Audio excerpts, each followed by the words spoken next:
Recording? Yeah. Okay, great. Okay. Hi, everyone, and welcome back. Hope you had a good break. So, before the break, I was talking about how excited I was to introduce you to some of the key concepts within Returning to Spirit's Roots of Reconciliation. So, here we are. I want to start with one of our biggies, which is finished versus complete. So, we don't like to do this lecture style. What I want to do is to have a discussion with you. So, first of all, what I'd love to do is to just get some of your thoughts about what some of the differences might be between finished and complete. So, what does it mean to you to have something be finished? Okay, yeah, it's something that's already happened. Yep.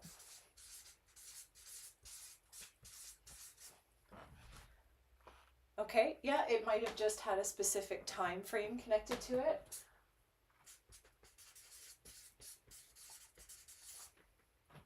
So, it's a race that finished, okay? You've got a finish line, maybe even a spot, yeah, okay.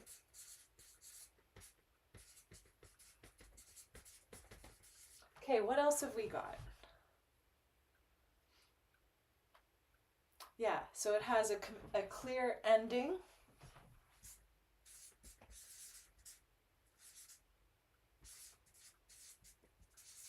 It might also be a date. Oh, sure, yeah, absolutely. Okay, awesome. So yeah, it's done. It's in the past. Yeah, we can add that too. Yep.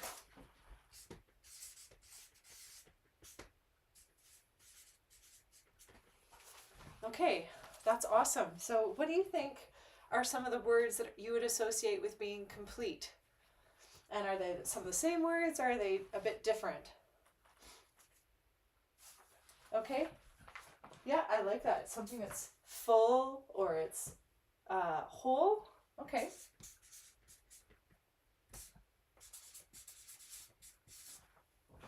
It's like the ending of a project or something where like all of the loose ends are tied up. Okay, great.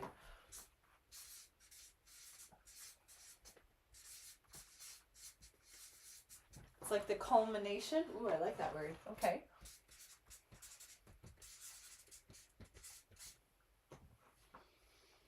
Okay. So you were saying something about no loose threads. Yeah, okay.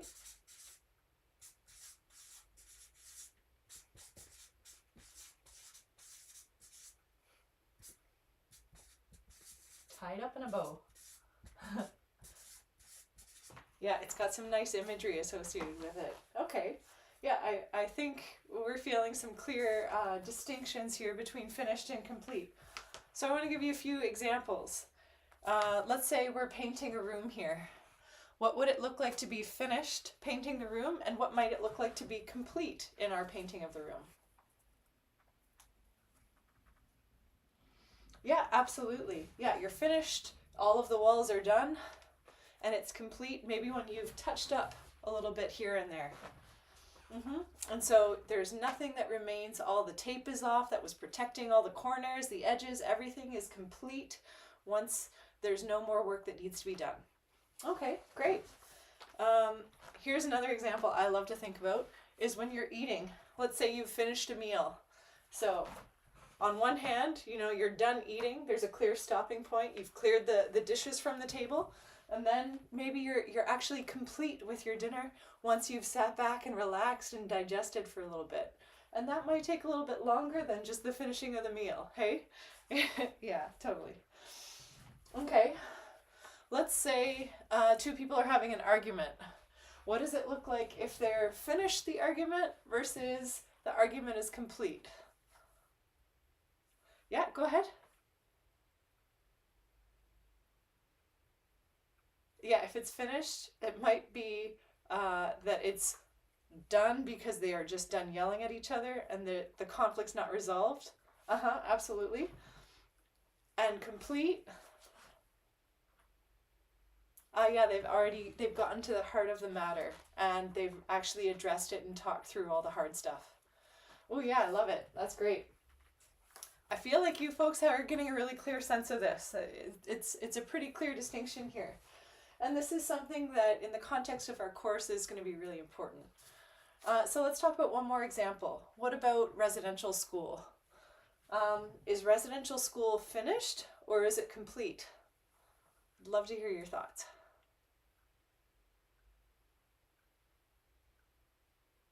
Yeah, yeah, yeah. So the final residential school closed in 1996, absolutely. So that was the finishing of that era.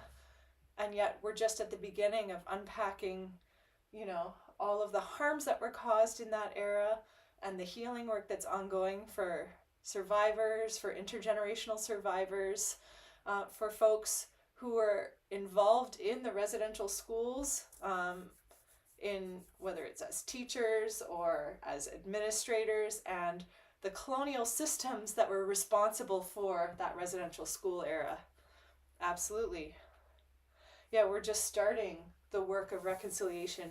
Is it complete at this point? No, we're very much in early days, absolutely. Yeah, and there's a heaviness with that. But this is why this distinction between finished and complete is really important. Because yes, the residential schools are now closed, but that's just the beginning of the work that we need for healing in our time. Yeah. Yeah, thank you. Okay, so I want to talk now about what happens when something is finished versus when it is complete, beyond the examples we were talking about here. Let's go back to our concepts now. So, let's say something is finished.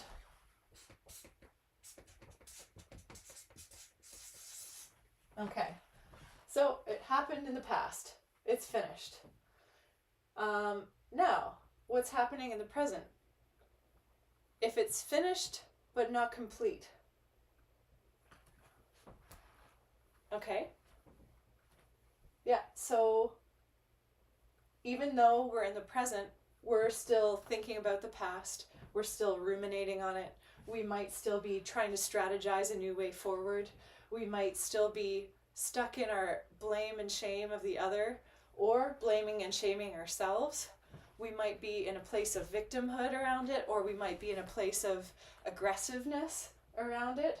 Oh, this person needs to do that, and I'm going to take them down, and I'm going to, or, you know, there are many different ways that we could be trying to resolve and move forward with things, right? But the key thing is here, when it's finished but not complete, guess what? We're not actually in the present with it, because our present is actually fixating back on the past. So it's not really the present at all. It becomes the past again. And the past is moving forward. Okay? And then if it's finished but not complete, what happens about the future? Are we able to dream about the future, or is our future fixated on what our past has caused to happen and how we think it's going to shape our future? Yeah, exactly. So, you know, I might still be bringing my ideas about the other person into how I think I'm going to be interacting with them in the future. So if this person harmed me in the past, I'm going to come and I'm going to wall up and I'm going to be prepared for another fight. Or I'm going to be prepared to be hurt again.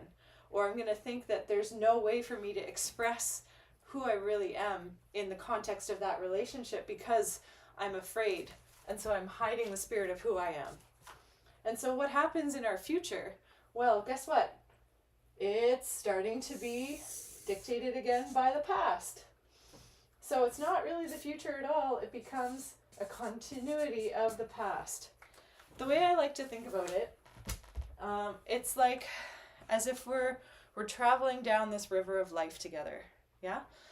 And so if we are incomplete with things, if things have finished but they're not complete, then I am actually going to be looking at the past even as I'm trying to move forward in my life.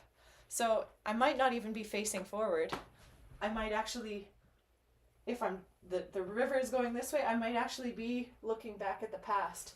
Or I might be launching rocks from the past, and I might stumble on them again because now I've got a pattern. And I might not know that I'm going to be tripping over the same kinds of issues again because I'm stuck in that cycle because I don't know how to respond. I'm stuck in a reactive place. I'm stuck in a place of fear, or I'm triggered, or I'm shut down. And it doesn't feel very safe, and so I'm going to have all of my protective coping mechanisms here that are going to guard me because I don't feel that I can be my full self. So I'm traveling down that river of life, and the future's here, but I keep putting all these things from my past back here, and I might actually be trying to move toward the future while not even looking at it. And how am I going to choose where I want to go in my life if I'm still focusing in the other direction, looking at my past only? It makes it really challenging, eh? That's why I love that analogy, because it makes it crystal clear for me.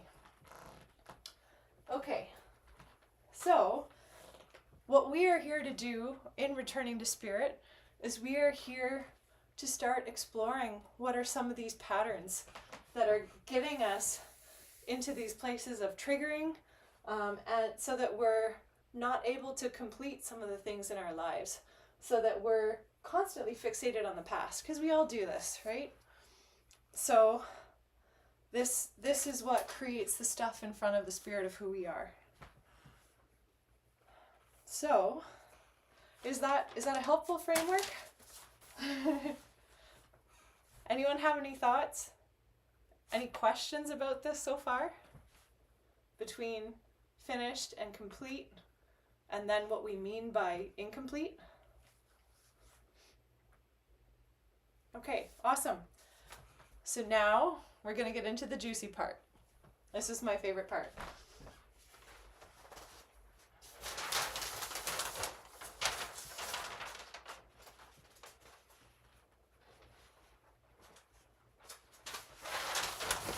All right.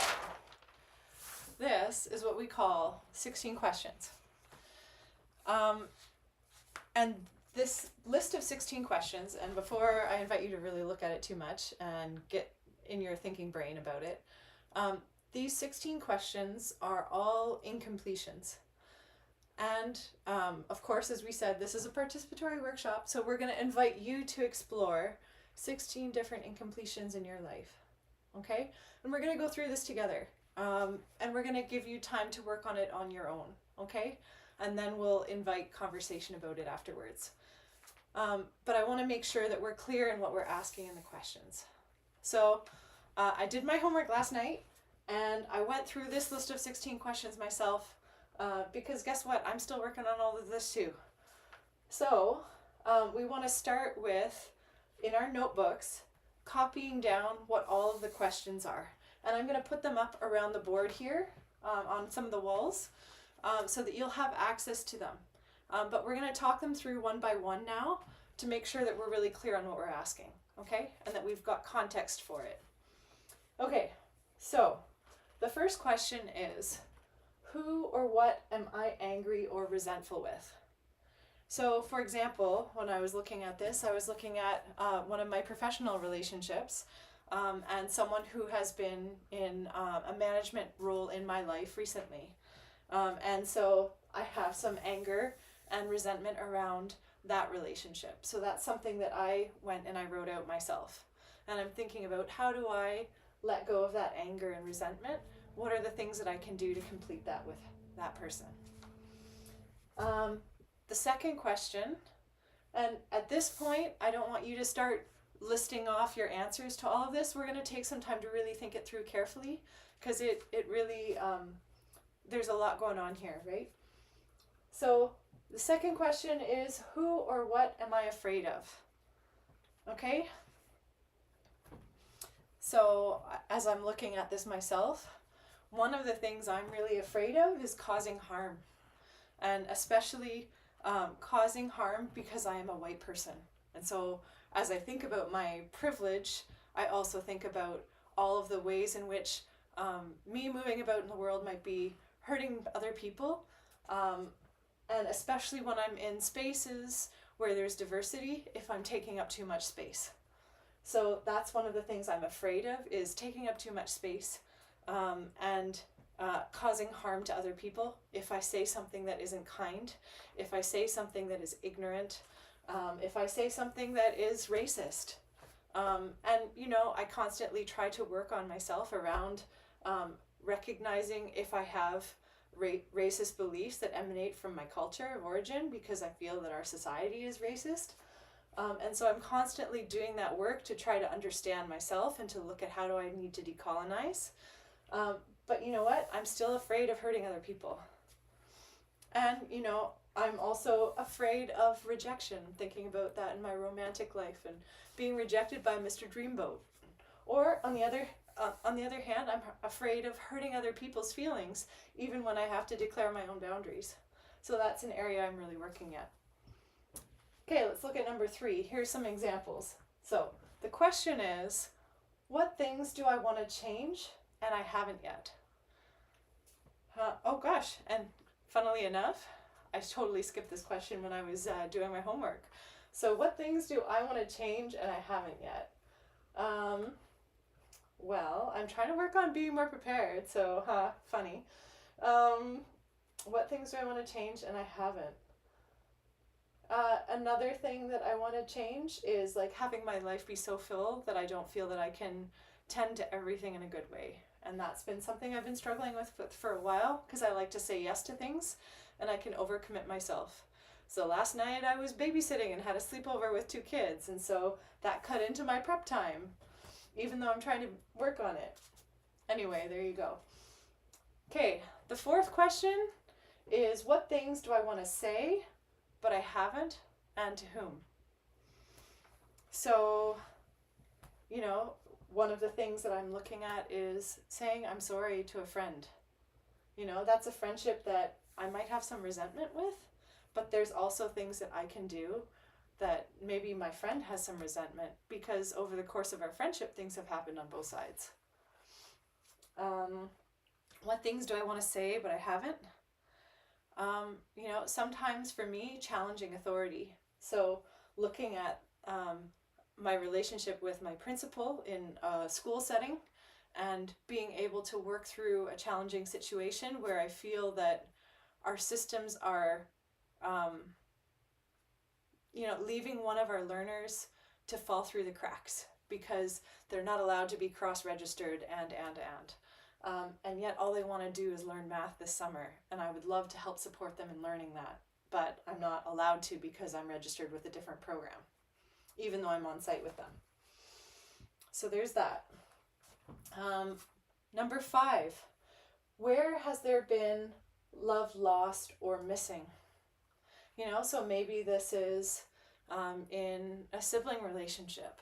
Maybe this is with a dear friend. Maybe this is with an issue that you're feeling really burnt out about. So I was looking at my relationship with my brother and how I can step into more love with him. So what and whom what or whom have I given up on? So for me, I'm sort of wrestling with this topic of reconciliation and whether or not I still believe that the work that our society is doing is moving us far enough along that path, and whether or not I'm too burned out to continue. Not in the context of this training, but in terms of some of my other professional work. And how do I move beyond that burnout? How do I not give up when I might just need a break? Number 7, who have I been blaming or making wrong? So the other thing I want to point out is that some of these questions we can also answer ourselves for, right? It might not just be people in our spheres of influence, in our friendships and working relationships. It may also be, you know, am I blaming myself and making myself wrong for situations and maybe taking unnecessary responsibility for things? That's something I've been grappling with in one case right now.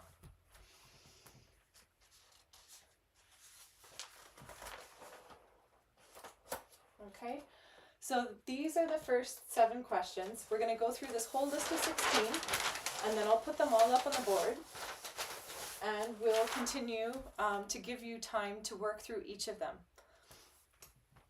Actually, I should say, before we go on to these final 16, the 8 through 16, does anyone have any questions about these ones? Or is this all pretty clear? Okay, awesome. Okay, so now, question number 8. Where has trust been lost or missing in my relationships? So I was looking at that in terms of one of my professional working relationships. And, how can I cultivate more trust in one of the students that I'm working with? What do I lie about? And this can be to yourself and to others. That's question 9. So one of them that I've been working on is around my health and my dietary restrictions.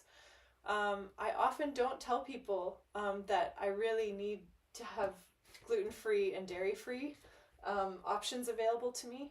I just sacrifice it because I think it's too hard to manage.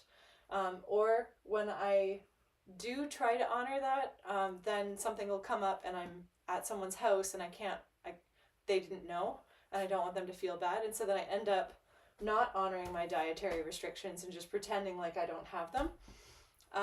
But then I also feel guilty when I do claim them, because then when I mess up, then it becomes very complicated because people will see me eating gluten and they're like, I thought you were gluten-free. So this is a really tricky one for me, and I'm still working on it. But part of it is just about honoring what my real needs are and then learning how to communicate that to others as I feel really grounded in those needs. And what else? Oh yeah, it's also about pretending. I'm lying to myself. I don't actually have needs, right? That's part of my whole, the gluten is a really good Pandora box of a whole bunch of other things. Okay, number 10. What have I not forgiven myself or others for? So this is a really tender one. It's a very sensitive one. And so it may take you to a deep place.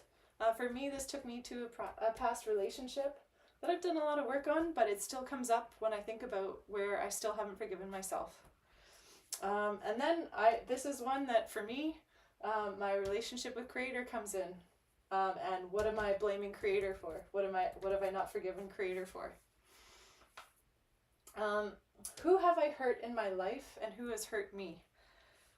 This is one that I probably spent the most amount of time on, but I ended up sort of avoiding some of the most painful ones. It was an interesting layer for me. And so for me, it's very easy to go to romantic relationships, whether it's with exes or a current partner. It's very easy to go to friendships, specific friendships where there's a lot of water under the bridge. And you may find that people end up on both lists of who you've hurt in your life and who has hurt you. And that's part of the messiness of relationship, but it also means that there's an opening for us around some of these incompletions so that these patterns can resolve and we won't be in these places anymore. Okay, what is incomplete for me with children?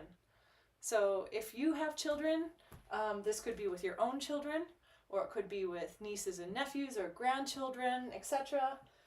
In my case, I don't have children, and so my completion is around the fact that I don't have children right now, and some of the choices that I've made in partnerships I've been in, not to allow myself to have children with those partners in those times because it wasn't the right time or person. And so I'm still doing some work around that completion. Okay, what is incomplete for me with my partner or ex or multiple exes, and or religious community? For those who have made vows to a religious community, that could be used instead of a partner, for example. So, again, there's a lot of tender work here. And for me, it's mostly around exes.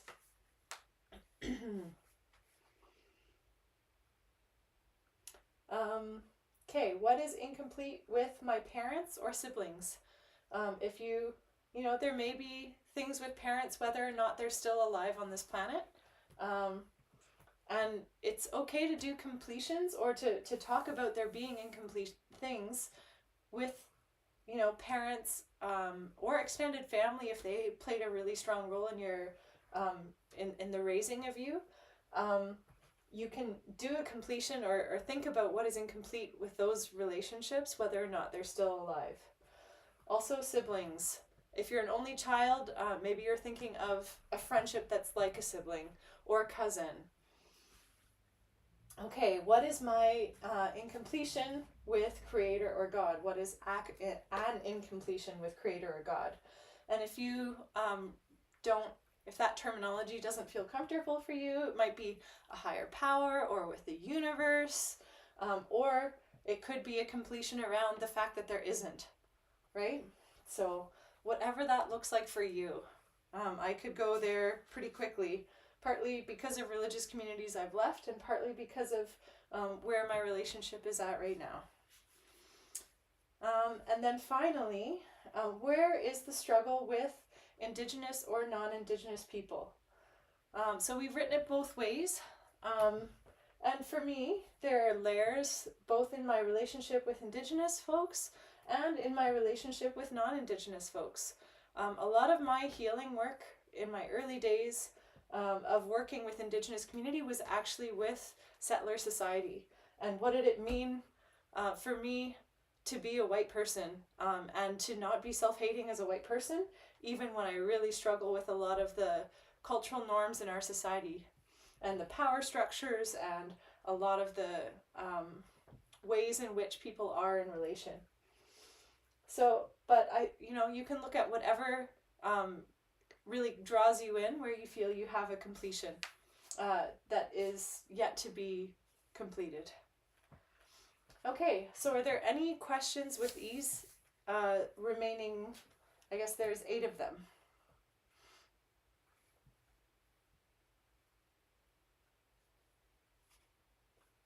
Okay, awesome. So I'm going to invite you, if you want, you can scatter throughout this room and spread out a little bit, and really take some time. Make sure you've written down all the questions. We want you to write the actual question as well as your answer to it, because if you're going back to this later, it's going to make a world of difference for you. And so write your questions out and then take some time and really think through your answers. Now, no one's going to read this except you, so it just needs to make sense for you. But make sure you write enough context so that if you're coming back to it down the road, you know what you mean by it. Okay? So I'm going to give you about 15 minutes to do that. And we'll be circulating in case you have any questions about any of the questions as you're working on it, or you're stuck and you want to brainstorm. We're here for that. Okay?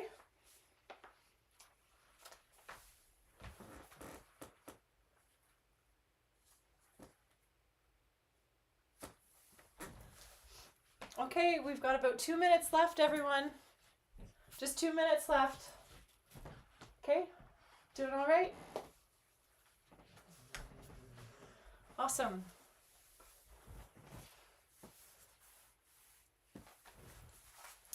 Okay, I'd like to invite everyone to come on back now. Finish your sentence and come on back. Thank you so much.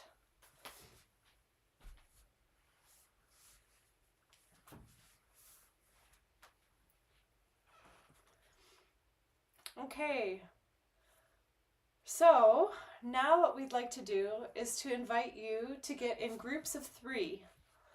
And we're going to take the next 10 minutes or so to debrief what this experience was like for you. Okay, so I want you don't have to get into all of the details of what you wrote for each one, but I want you to choose a few things for each person to reflect on, what did you learn from this experience? What was most meaningful for you? What were you surprised by? And anything that you feel compelled to share with one another. Okay? So let's take that 10 minutes. We're going to have about 3 minutes for each person. And I invite you to go and stay in this room, but spread out into your triads there. Okay? So I'm going to let you choose your groups for this first one. And if anyone needs a group to join, come and find us. We'll help get you sorted. Okay?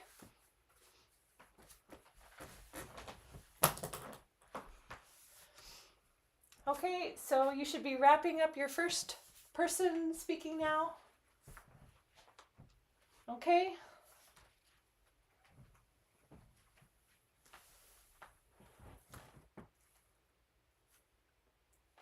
Okay, you should be wrapping up your second person speaking now.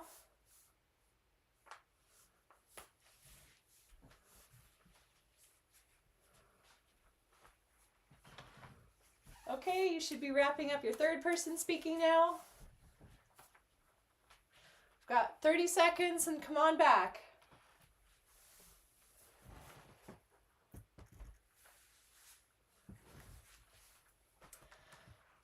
Okay. So, what was that experience like for you? I want to just take a few minutes to have an opportunity to share out into the large group here. Who'd like to share? Yeah, go ahead.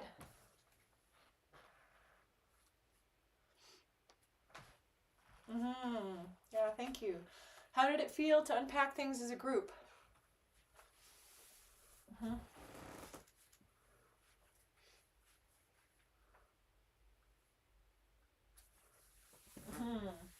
Yeah, how often did you include yourself in some of the reflections here? Yeah, a lot of people struggled with number 9. Yeah, it's hard to tell the truth about our lies, eh? Yeah. Yeah. Okay. Did people find that you sort of fixated on a couple relationships? Or was it really varied across your different answers? What was the most important thing you learned from this?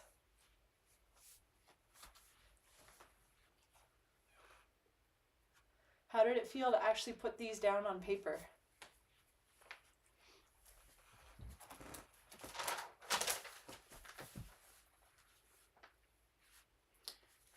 Okay, so did that help make the distinction between finished and complete clearer?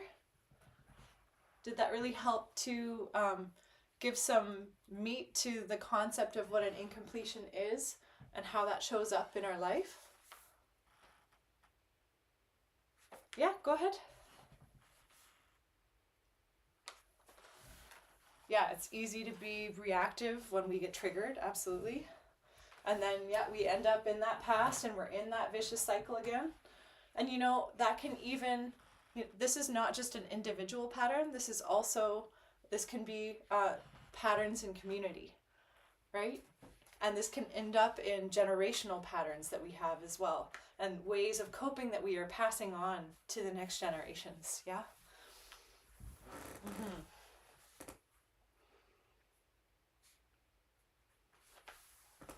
Yeah, it's all about, we're fixating on the things that are going to help us survive, right? And it's all about us trying to fix, us trying to be safe. We're covering ourselves up, the spirit of who we are, with things that are going to protect us so that we don't have to express our vulnerability because it doesn't feel safe. And we don't know how to have those conversations to actually fully release it so that it can become safe. Yeah. So that's something that we're going to focus a lot on in the coming days, is some really simple practices that can help us with some of these areas of incompletion in our life. And that's part of the promise of this course and the joy of this course. Yeah. Okay, are there any questions? Any final thoughts that people want to share? Okay, thanks. You're doing powerful work. Thank you so much.